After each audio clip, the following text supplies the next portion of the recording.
Unlike the formal parlor, sitting rooms were used for everyday activities akin to living rooms in homes today. Families would gather in the sitting room to converse, play games, read, craft, or just spend time together. Many guests noticed the balloon backed chairs and their gender differences. The gentleman's chair has armrests, whereas the lady's chair is armless to accommodate the fashions of the day. Within this room, there are two pieces of furniture that are connected to the occupants of the Monroe House. The gold yellow sofa was once owned by Charles Grandison Finney, and the cane chair was once owned by Giles Shurtleff. The photographs on the wall help to tell the story of anti-slavery and racial equity in Oberlin and nationally. In 1834, a group of students attending the Lane Seminary in Cincinnati held a series of debates and decided that slavery was immoral and should be ended immediately. When the school forbade them to discuss abolition or form an anti-slavery society, the so-called Lane Rebels broke away from their school. Arthur and Lewis Tappan, brothers and wealthy abolitionists in New York, supported the rebels and encouraged John J. Shippard, knowing Oberlin was financially floundering in 1834, to invite the rebels to join the Oberlin Collegiate Institute.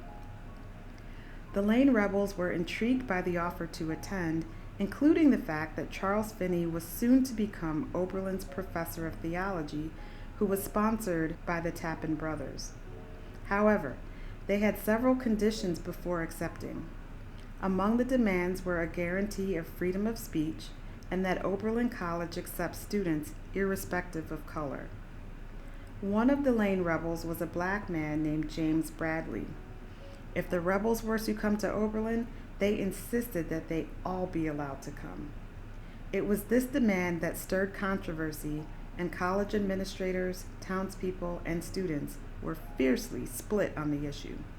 Abolition, racial intermixing, finances, theology, freedom of speech, and faculty governance were all part of a contentious series of meetings, communications, and petitions. A resolution was proposed which left the issue of student admissions up to the faculty, and when the board voted, they were tied in a deadlock. When the chair of the board, Reverend John Keep, broke the tie by voting in its favor, it meant students of color could attend and the board would not interfere with free speech. With their demands met, many of the Lane rebels came to attend Oberlin College in 1835, and Oberlin's reputation as a college where anyone could receive an education was cemented. News of Oberlin's decision traveled quickly, and free people of color came to Oberlin to obtain an education for themselves and their family. The young Langston brothers arrived from Virginia, and James Bradley came with the Lane rebels. The Oberlin Anti-Slavery Society formed in 1835 with the vast majority of residents and students joining. By 1850, Oberlin's population was about 20% black, and Oberlin's public schools openly defied Ohio's black laws, which forbade integrated schooling. Oberlin was unlike any other community in the nation, with white and black people intermixing on a daily basis in schools, meetings, trades, businesses, and politics, although likely not as deeply socially. Residents, students, and freedom seekers continued to be drawn into this hotbed of abolitionism in which people pushed against slavery in a wide spectrum of actions, including moral persuasion in churches and lectures, guaranteeing freedom through voting and laws, and boycotting goods produced by enslaved people. Illegal actions included enslaved people stealing themselves away and white and black agents helping freedom seekers with food, shelter, and transportation through the system called the Underground Railroad. Oberlin's unique position of having so many abolitionists and being near to Lake Erie with access to Canada helped establish the town as an Underground Railroad sanctuary. According to the Oberlin Evangelist in 1859, Oberlin is perhaps the most important station along the whole line of the Underground Railway. It has rendered the most important services to freedom. It is second only to Canada as an asylum for the hunted fugitive. The passage of the federal 1850 Fugitive Slave Law, which supported slave catchers working in the free states like Ohio, did not dampen Oberlin enthusiasm to assist freedom seekers. Rather, it helped deepen abolitionist sentiments. This is despite the fact that helping a freedom seeker in breaking the fugitive slave law could lead to imprisonment for up to 6 months and a $1,000 fine, worth nearly $40,000 in 2023. Many, but not all, Oberlin residents helped freedom seekers by sheltering them in homes and barns, taking them in wagon rides to ships on Lake Erie, keeping careful watch on suspected slave catchers, and sometimes acting as decoys. Today, at least 3 houses are still standing that were known to be places where freedom seekers stayed, although none are open to the public at this time. However, the story of Oberlin isn't individual homes, but rather that Oberlin acted as a community station. Even though it was safer for freedom seekers to continue all the way up to Canada, some felt comfortable making Oberlin their home. This was the case for freedom seeker John Price. Price was born into slavery, and in 1856 he escaped Kentucky and made his way north into Ohio. After being unable to make his way to Canada in the winter, he decided to settle in Oberlin. For 2 years he made a living for himself until one day a slave catcher came to town and recognized him. Luring Price to the edge of town with the promise of work, slave catchers and federal authorities captured Price and whisked him to Wellington, 8 miles south. The group took Price to the Wadsworth Hotel, where he would await a train southbound back to enslavement. However, a few Oberlinians saw Price being taken to Wellington and came back to Oberlin to spread the news. Hundreds of people, both black and white, raced to Wellington to save him. Catching up with Price and the slave catchers, the mob demanded that Price be freed. Anderson Jennings, the leader of the slave catchers, told the assembled crowd, "I want no controversy with the people of Ohio. This boy is mine by the laws of Kentucky and of the United States." After negotiations failed, people of Oberlin and Wellington stormed the hotel and rushed Price downstairs and into a wagon back to Oberlin. Price first hid in the home of an outspoken abolitionist and Underground Railroad agent, James Fitch, but it was decided that his home was a place likely to be searched. Price then stayed in the home of James and Mary Fairchild. Although an abolitionist, Fairchild was not particularly outspoken about the issue, and therefore their house was an ideal hiding place. Fairchild's portrait is featured in this room above the gold sofa. John Price stayed hidden there for several days, after which he headed north toward Canada and freedom. Unfortunately, we do not know what happened to John after he reached Canada. What became known as the Oberlin-Wellington Rescue made national news and was featured in a variety of local, state, and national newspapers. Reading about how the God-fearing folk of Oberlin had risked much to rescue John Price undoubtedly made many think about their own position on abolition and slavery. Such a blatant disregard for the fugitive slave law struck a nerve with those who supported slavery, and there were many calls for the rescuers, as they became known, to be punished. 37 men were indicted for their participation in the rescue, and 20 would end up spending time in jail. Recognizing that the trials would take place in Cleveland, where there was abolitionist sentiment, the prosecution stacked the jury with Democrats and pro-slavery sympathizers. During incarceration, the rescuers took it upon themselves to obtain a printing press in hopes of telling their side of the story. They printed one edition of a newspaper called The Rescuer, in which they outlined their religious and moral reasons for breaking the fugitive slave law and rescuing John Price. Simeon Bushnell and Charles Langston were found guilty of breaking the law, with Langston giving a powerful defense of his actions. The others were released after they brought charges of kidnapping against the slave catchers, and the court decided to drop charges on both sides. It was this incident in 1858 that gained Oberlin the reputation as The Town That Started the Civil War. Visitors are invited to take a free reproduced copy of the newspaper before they leave. More in-depth information can be found in the book, The Town That Started the Civil War, and the documentary, A Higher Law, The Oberlin-Wellington Rescue of 1858, in the museum store.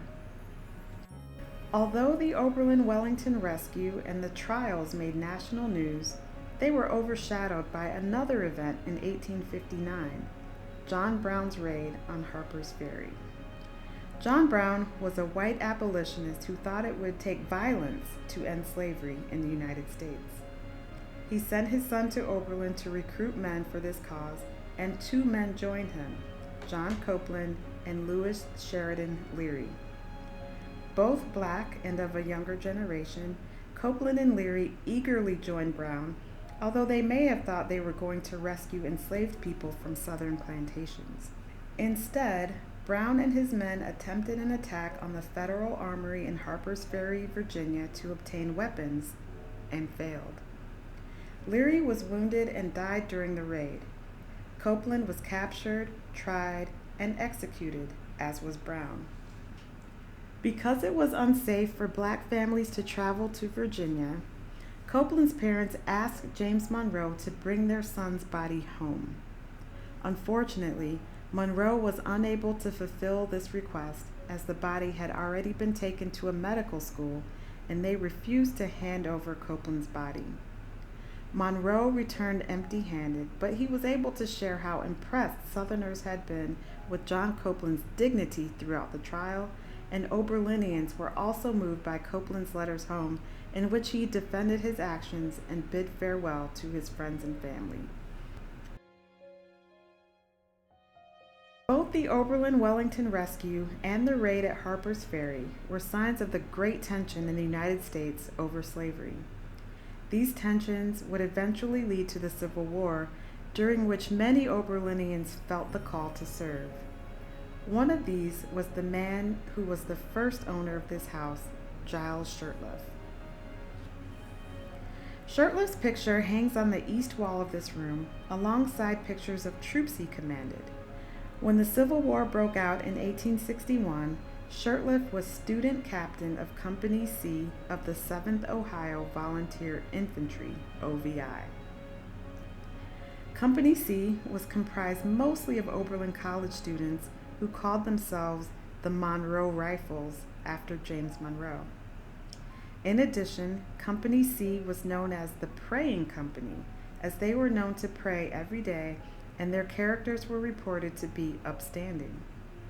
In 1861, Shurtleff, like many of his men, was captured at the Battle of Kessler's Cross Lanes and was a prisoner of war until 1862. Following his release, he served for another 6 months in the Army before being discharged in 1863 due to illness.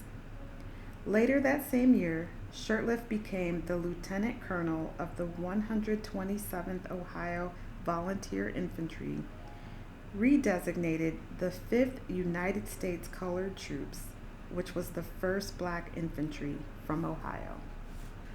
John Mercer Langston, another Oberlin graduate, was vital in the recruitment and creation of this unit after the 1863 Emancipation Proclamation. Langston was the first elected black official in Ohio and the state's first black lawyer. Additionally, Langston and Shurtleff successfully petitioned President Abraham Lincoln to raise the pay of the black soldiers to be equal to the pay of white soldiers. Shurtleff led the 5th USCT into several battles, notably the Battle of New Market Heights, where he was severely wounded. Remaining with his regiment for the rest of the war, Shurtleff was made a brigadier general before being discharged in 1865. After the war, both Shurtleff and Langston continued to further their careers. Shurtleff served both Oberlin College and the town itself through various positions that he held up until his death in 1904 at the age of 72. Such positions included Professor of Latin and Greek, member of the College Board of Trustees, mayor, and president of the Village Improvement Society, the forerunner of the Oberlin Heritage Center. John Mercer Langston went on to become a U.S. minister to Haiti and the Dominican Republic, and administrator at several historically black colleges and universities, including Howard. Langston was also involved with the Freedmen's Bureau following the war and served a term as the first black congressman from Virginia in 1890. However, his brief and hotly contested congressional career reflects much of what was happening throughout the country and in Oberlin after the Civil War. Despite the 13th, 14th, and 15th Amendments that ended slavery, granted citizenship to black men and women, and also granted voting rights to black men, conditions deteriorated and racist segregation, violence, and terrorism increased in both the North and the South. In the mid-1800s, many Oberlinians had lived side by side regardless of the color of their skin. However, people of color were always in the minority in both the town and at the college. When white residents turned their attention to other causes such as temperance and missionary works, the focus on racial equality diminished. In Oberlin, perhaps the most damaging response was that when the practice of racism and segregation creeping into the town were brought to attention, the white majority response was inaction or claiming that this is what community members and students wanted. Just a few of these Jim Crow policies included Oberlin realtors and banks enforcing segregated housing, thereby creating nearly segregated public schools, white college students creating segregated clubs and dormitories with administrators not objecting, and some businesses not serving black patrons or hiring black employees. Despite its roots in equality, Oberlin did not have minority representation in its city government from 1912 to 1957. Guests who wish to learn more about this history are encouraged to read the book Elusive Utopia by Oberlin historians and professors Gary J. Kornblith and Carol Lasser. There is much for Oberlin yet to learn from its own past, and by preserving and sharing this unique heritage, work can be done to make the town a better place for all. And while recognizing its deficiencies, Oberlin is and always has been idealistic and committed to action. Today, social justice, education, and environmental sustainability are major concerns of the community and college.